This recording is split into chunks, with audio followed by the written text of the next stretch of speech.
Hello, my wonderful people. Good morning to you all. On our way done. I don't arrive again. I don't land like Land Rover. Now so the thing just they do me talk, and if I no talk, it could be like say I am missing something. So please, I don't want to waste much of our time. In this broadcast of today, a lot of news boku my viewers, my subscribers, my friends and neighbors, my brothers and sisters. In case you come across this very broadcast, please make sure you share this message to everybody, whether you are a Nigerian or you are a Biafran or you are from any ethnic group. You need to hear this news and hear it in full details. Follow up this news from the beginning until the end. You have a lot to learn from it, because in this news we have a breaking news that tell us IPOB now have been ranked as 10th deadliest terrorist group. Even when the Boko Haram and IPOB is out there killing people and maiming people on 24 hours daily, nobody dare prescribe them. That is the country we are living in. In this news also, you will hear how Rufai Osenio have already told us the owners of Lagos State.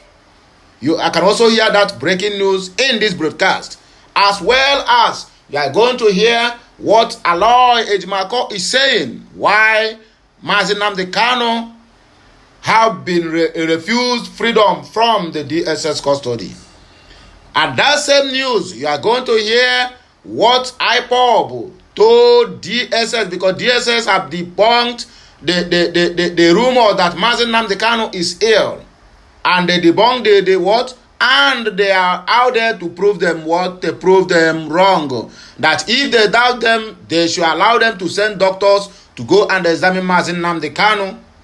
You get it?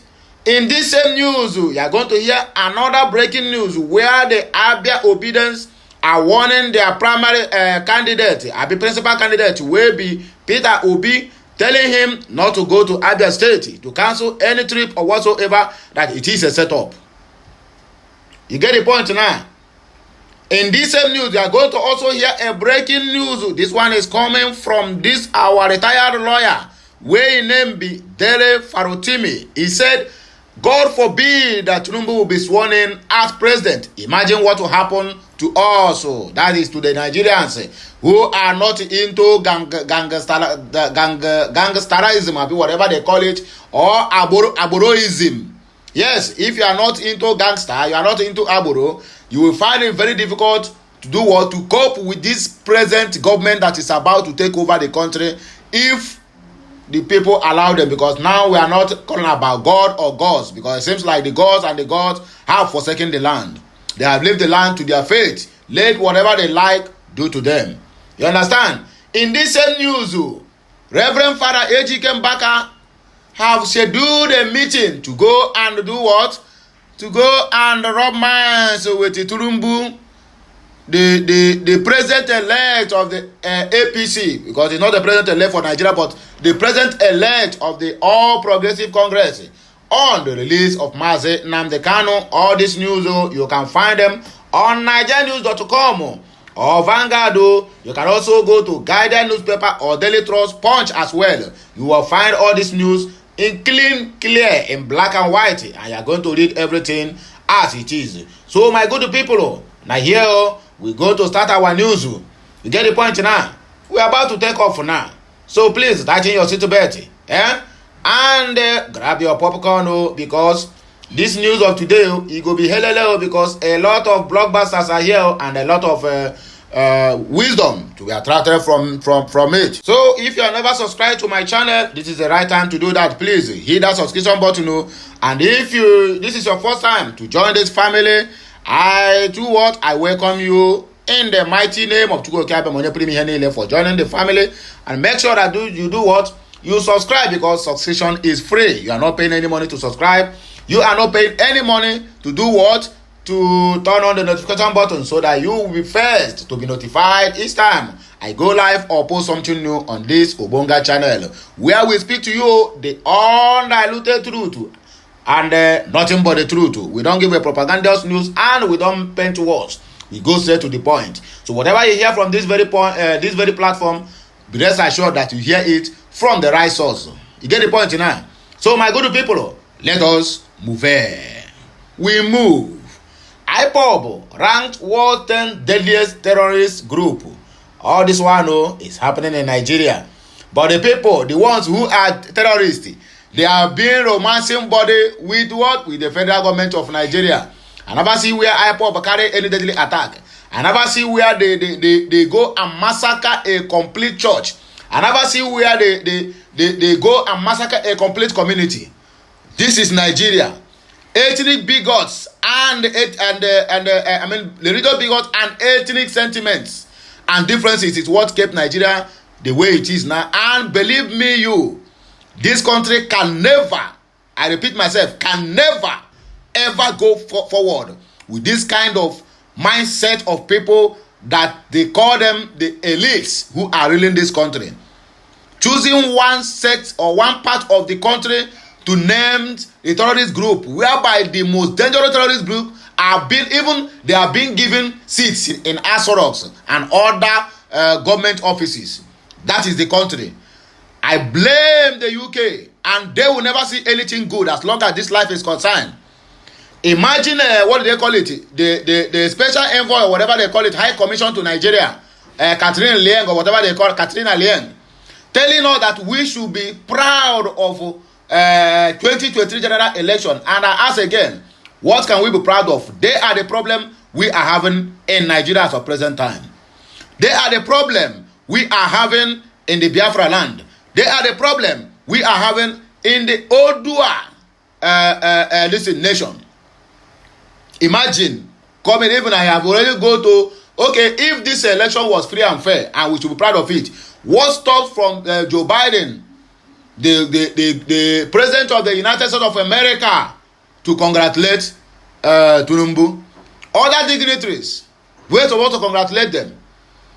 Imagine a party that won election are complaining, while the people who lose the election are the ones celebrating. It's only in Nigeria and it happens under APC. And you tell me that Biafra or IPOB are one of the deadliest, what do they call it, terrorist group. Hey! Ha!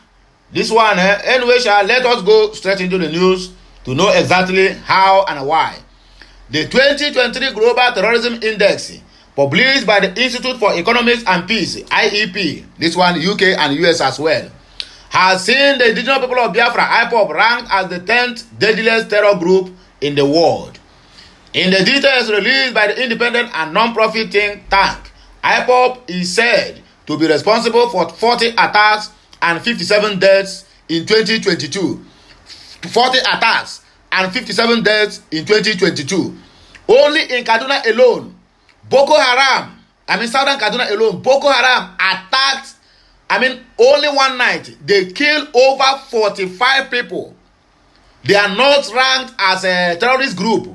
And you tell me that the people who is doing this analysis, it's either that the cobweb have taken over their brains or they have some cockroaches inside their head. Imagine, okay, in 2022, but only one night, Owo massacre is how many thousand people? How many people died in Owo massacre? The Boko Haram ISWAP that perpetrated that act, nobody sees them as a terrorist group. Or they do well. It claimed that the Islamic State topped the ranking with 1,045 deaths and 410 attacks.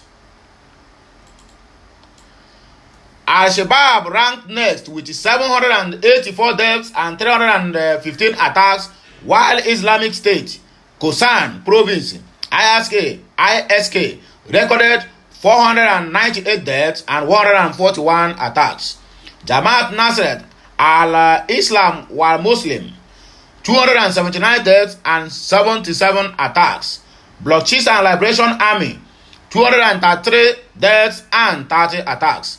The Islamic State West African Province ISWAP ranked 6th with 219 deaths and 65 attacks, followed by Boko Haram, which is responsible for 204 deaths and 64 attacks. All this analysis concerning the ISWAP and Boko Haram is what is a lie. How can you tell me that under one month, Boko Haram has killed over 1,000 people? Under 1 month, IPOB have killed over 10,000 people, all in the northeast, northwest, and north central. What about Benue State? What about what do they call it? This one that is happening in Enugu State. Nobody sees that, right? That is how you people are doing your analysis. The report also showed Taliban Pakistan has recorded 137 deaths and 90 attacks, followed by the Islamic State, Sinai province with 79 deaths and 27 attacks, and then IPOB as number 10. The report reads, the indigenous people of Biafra IPOB, designated as a terrorist group by the Nigerian government in 2017, recorded their deadliest year in 2022. They were responsible for 40 attacks and 57 deaths in 2022, an increase from 26 attacks and 34 deaths the year period.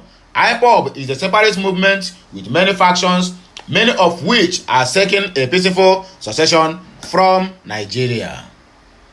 What they hear make una see how this country one bed together.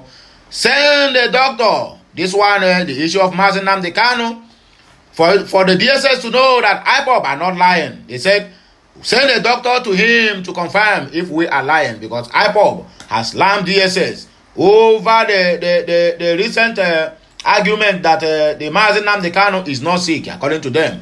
The indigenous people of Biafra, IPOB, has said that their leader, Nnamdi Kanu, is suffering from nutrient deficiency and heart-related diseases. The group stated this via a statement signed by its spokesperson, Emma Powerful, on Tuesday, March 14. They urged the DSS to prove them wrong by sending a physician to attend to Mazi Nnamdi Kanu. They wondered how it will be possible for anyone under solitary confinement to remain healthy when he is denied access to his doctor and other basic amenities. The group urged the DSS to send a physician to their leader to ascertain if they were making up tales to curry public sympathy. IPOB lamented that Kanu is in need of urgent surgery and called for the release of the activist for proper medical checkup and treatment. Statement read, a common sense question for the DSS is whether anyone is ever found in their solitary confinement facility, especially someone they have refused a change of clothes, refusing praying shower, and denied access to his doctors when they are fully aware that he has a health issues. If DSS claim that Nnamdi Kanu is adequately being taken care of and that the IPOB and his lawyers are deceiving the public for sympathy, they should allow unfettered access to his physician to investigate his present health issues. It is imperative to deliver this message to the public that Mazi Nnamdi Kanu's health condition is still deteriorating inside DSS solitary confinement as a result of poor or lack of medical attention and feeding. Mazi Nnamdi Kanu has an unresolved nutrient deficiency. He also has an ear and heart condition that requires urgent surgery. DSS should release Mazi Nnamdi Kanu unconditionally as ordered by the court, or take him to specialists for proper medical examination and treatment. Recruiting media dogs to attack IPOB, Mazi Nnamdi Kanu, and his legal team will not exonerate them should anything bad happen to our leader, according to Emma Powerful. And so the thing take be. So we are flying all the way to Enugu State now to meet Father Mbaka. Why? On how he intends to have a meeting with Bola Ahmed Tinubu over the release of Mazi Nnamdi Kanu. The spiritual director of Adoration Ministry, Enugu, Amen, Reverend Father A.G. Mbaka, has disclosed plans to meet with the president-elect Bola Tinubu over the continued detention of the indigenous people of Biafra, IPOB leader Nnamdi Kanu. According to Mbaka, many elders in the country who are supposed to push for the release of the detained IPOB leader have failed to do so. He also berated such leaders for keeping silent over the new Naira policy of the government, which has brought untold hardship to all Nigerians. The fiery clergyman therefore said, since the elders are keeping quiet, he as the father of the youth is making arrangements to meet the incoming president of Nigeria to discuss the release of Mazi Nnamdi Kanu. Nigeria News report, Mbaka disclosed this on Sunday during a worship service at his adoration ground. Our leaders are silent on the Naira policy. I expected them to talk, but they kept silent and allowed the poor masses to suffer like what they did to our brother Mazi Nnamdi Kanu, according to Reverend Father Ejike Mbaka. As a father of the youth, anything that affects them affects me. I will speak. The continual detention of our brother Kanu is not good. I am making arrangements to meet with the incoming president, and what I will discuss with him is the release of Mazi Nnamdi Kanu, Mbaka said. On I hear him, so Father Mbaka is planning on how to meet with Bola Ahmed Tinubu for the release of Mazi Nnamdi Kanu. This one, another news is coming all the way from Ejimako. He disclosed the reason why Kanu still in detention, in the DSS confinement or whatever they call it. Special counsel to Nnamdi Kanu, leader of the Indigenous People of Biafra, IPOB, Aloy Ejimako, has said that tribal politics is the reason for the continued detention of the agitator.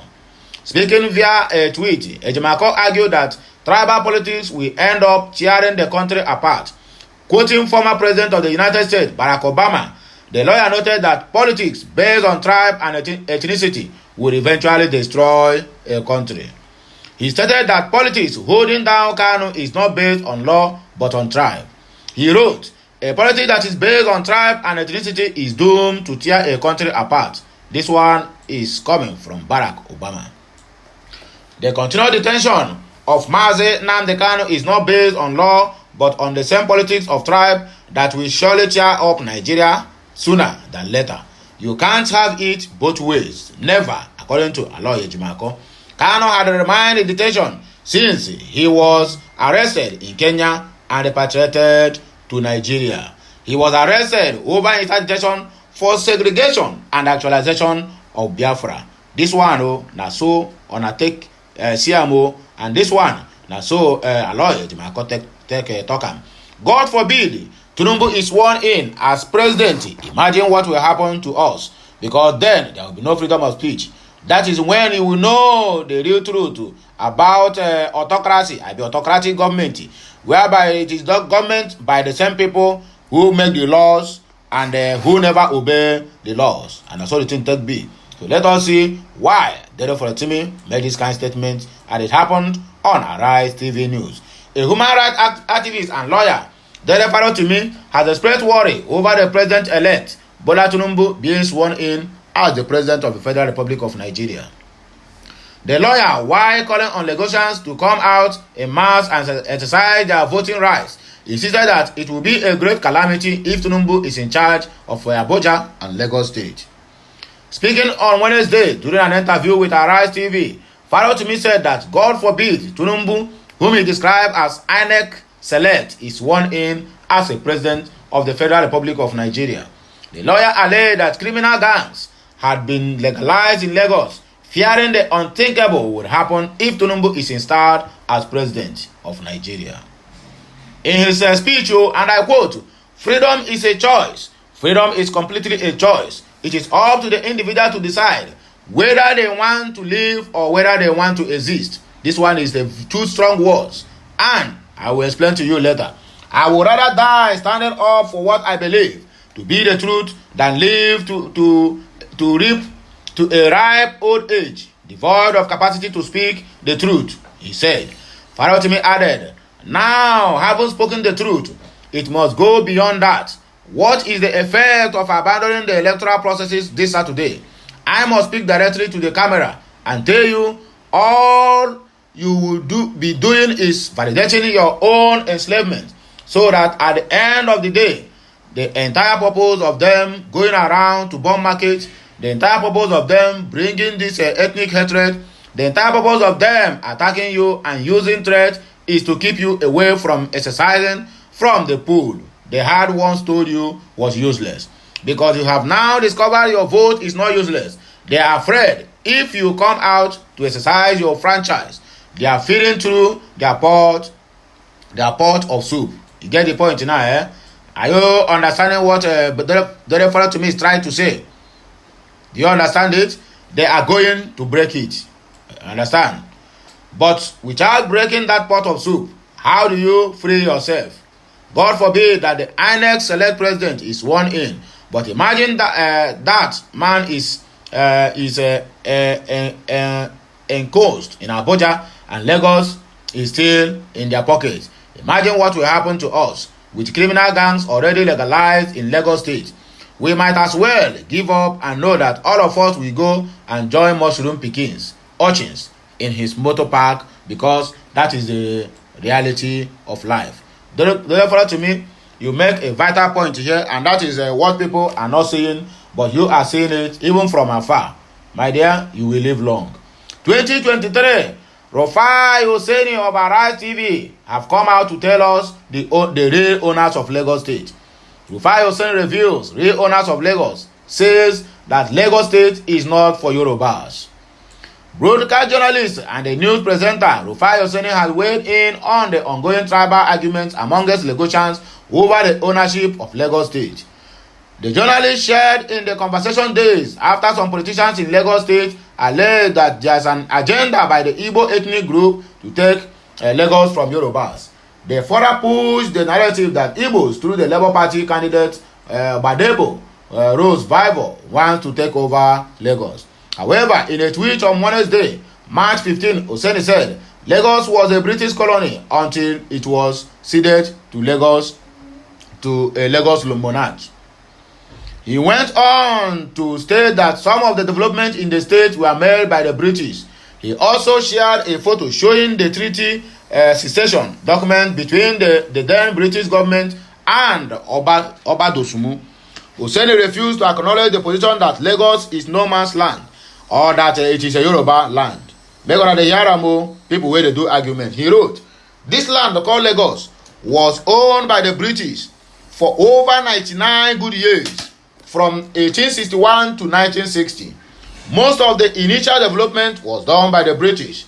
A colony, one, a country or area under the full or partial political control of another country and occupied by settlers from that country. Lagos was a British colony. Up till 1960, most Lagosians were British subjects. On the independence, most of them opted to join the Nigerian Federation. They could have got British passports if they wanted, if they joined the British as well. The Treaty of Cession, 6 August of 1861, or the Lagos Treaty of Cession, was a treaty between the British Empire and Oba Dosumu of Lagos, spelled the Simo in English documents. And I saw the thing take be.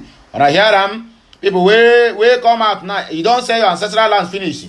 All you can do is to be fermenting troubles out of jealousy, because you cannot amount to anything other than a one single room inherited from your family that kept you and overtake kids and wife. So now you have turned back now and begin to envy those ones you have sold your ancestral heritage to.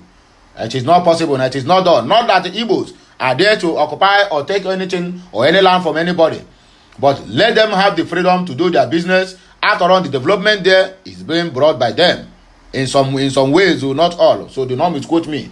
It is a setup. Cancel your visit. Obedience sends strong message to who? To Peter Obi, not to do what? Not to visit Abia State. Various obedient supporters groups under the urges of Abia Obedience have all the presidential candidate of the Labour Party, Peter Obi, to cancel his visit to Abia State ahead of the governorship election on Saturday. The group begged the Labour Party flag bearer to cancel his visit over security threats. The support group in a statement noted that Obi's visit to Aba is a setup fraught with serious security threats.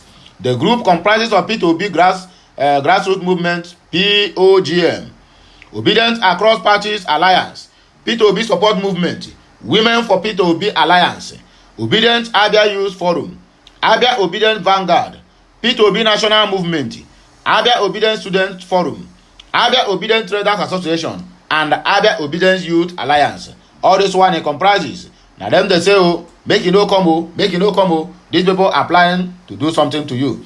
The statement was signed by Chetachi Igbe and the chief Ndubeze Obi Kwata. chairman of OAPS. They said the Abia obedience comprising members of various political parties who all worked for the Labour Party presidential candidate during the presidential election in the state are of the firm belief that Obi has played his part by coming severally to Abia to campaign for Labour Party, despite the fact that the Abia obedience mobilized virtually all citizens of all states to vote for him at just concluded presidential elections. In conclusion, they subsequently urged the former Anambra governor to ignore those pushing for his visit to the state, as it would worsen the already tense situation in Abia State. So make una hear am o. Peter Obi, you don't hear am o, make you no go anywhere.